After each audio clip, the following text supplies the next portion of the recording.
Gateway's never been a track of multiple groove passing. It's very hard to pass at Gateway, and it's a very unique track. Like I said, it's the only third year the Cup Series has come here. So, these teams are still trying to learn what works and what doesn't work here at Gateway. And like I said last week on the podcast, I said Hendrick, this is probably their worst track, Hendrick Motorsports. And today kind of proved that a little bit. Now, Chase was really strong for the first half of the race. But once he lost his track position, he really struggled on that last part of the race. And I think he finished like 13th. Kyle Larson, he had a pretty good car. He got into it with Kyle Busch, but still came back to finish 10th, which was the highest out of the Hendrick cars today.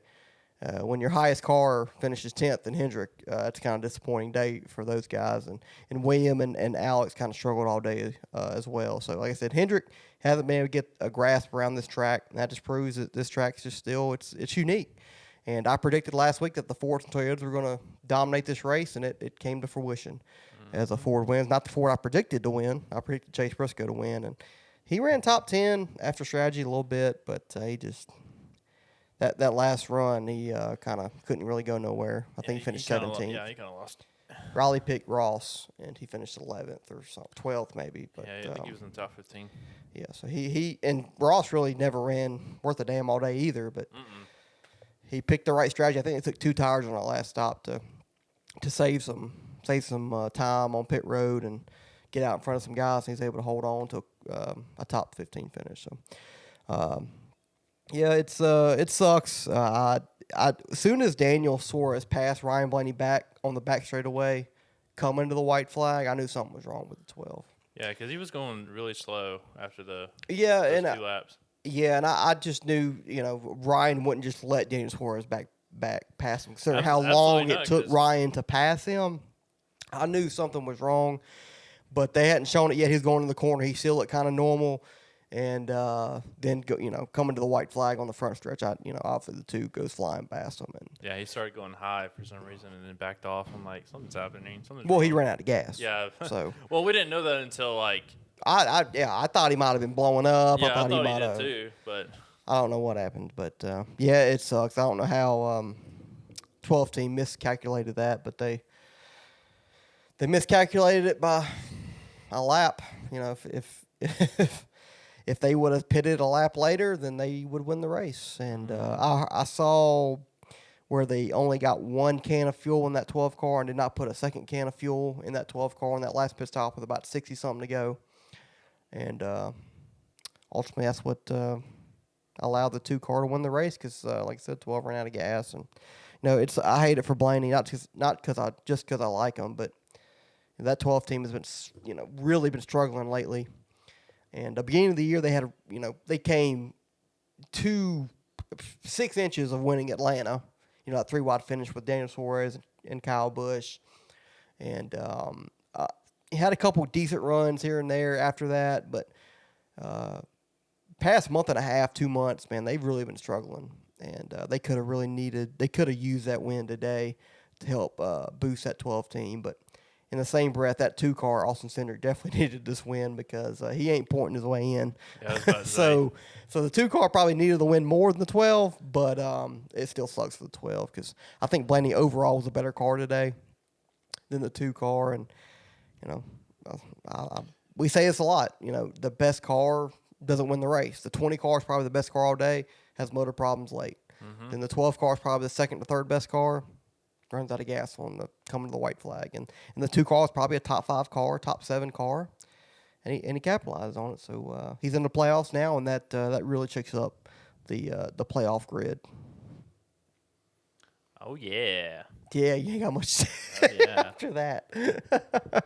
No, but I do feel bad for Ryan because overall, he had a good chance of winning in the final 4 or 5 laps, and then Bell, he had a chance too. Bell's going to win the race if he doesn't. Oh, yeah, Bell would have. Yeah. He was clearly the best car, and Blaine did a great job of holding him off as long as he did. And then, Bell passed him, and I think that's right when his engine problem started. Yeah. Because Blaney did the crossover on him, cleared him back, and then 20 seconds later we hear about the 20 having a problem. So, yeah, it neither of the fast guys won this race, and like I said, give credit to Austin Cindric. He did a great job today. Having said all that, to review this race, so I give it a 6.5 out of 10.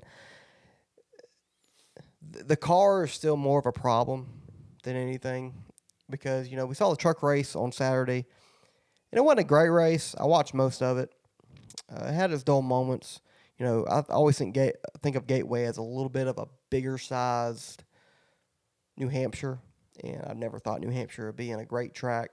It's just an average track on the NASCAR circuit, but I will say the fans sell out that place ever since we started coming here back in 2022. I mean, it was packed again today. When we first came here two years ago in 2022, it was packed. I'm like, man, this is a great crowd, awesome, sell out. I was like, we got to give it a couple years to see if they continue to come back and give the fans of St. Louis and Illinois all the credit because 3 straight years, man, they have packed the house. I know. When I saw that crowd, I was like, "Holy cow!" Yeah, I mean I was surprised. Yeah, they need to keep this on the schedule just based off the crowd attendance. I mean, they'll sell it out. They'll sell it out, and they do a great job. They have a lot of events at the track, have a lot of performances. I know T-Pain and some other artists performed live concerts there at the track this weekend. So Gateway knows how to put on a good show for the fans, and even though the racing isn't that great, I still think it definitely deserves continue to be on the NASCAR schedule because they blow it out the park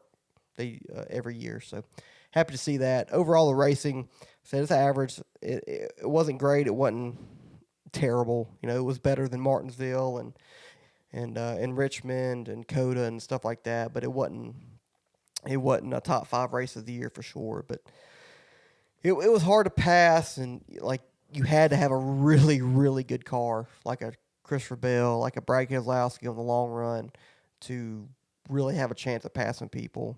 And once 10, 12 laps, if your car was pretty close to the car in front or behind you, like you're kind of just running there. Like the top, not that the top was so dominant, but you get such a big run off the corners that even if you could dive inside of somebody going into a corner, like you'd have to clear them in the middle, and the turns are so wide at Gateway, especially with this car, that's nearly impossible to do. So still really hard to pass. I wish they kind of work on that, but that kind of goes back to the car. I think it's more the car than the track. But overall, Gateway's not the easiest track to be able to make passes on. So it's kind of a mixed bag in that sense. But I still thought it was a decent race, and obviously the end helped it out with the fuel strategy. And then the 20 looked like he's going to pass the 12, and 20 blows up, and then the 12's like he's going to win the race, and he runs out of gas coming to the white flag. So dramatic for sure, and entertaining. And ultimately, at the end of the day, you want good racing, but you also want entertaining races as well. And I think we got kind of a good mixture of that today. Yeah.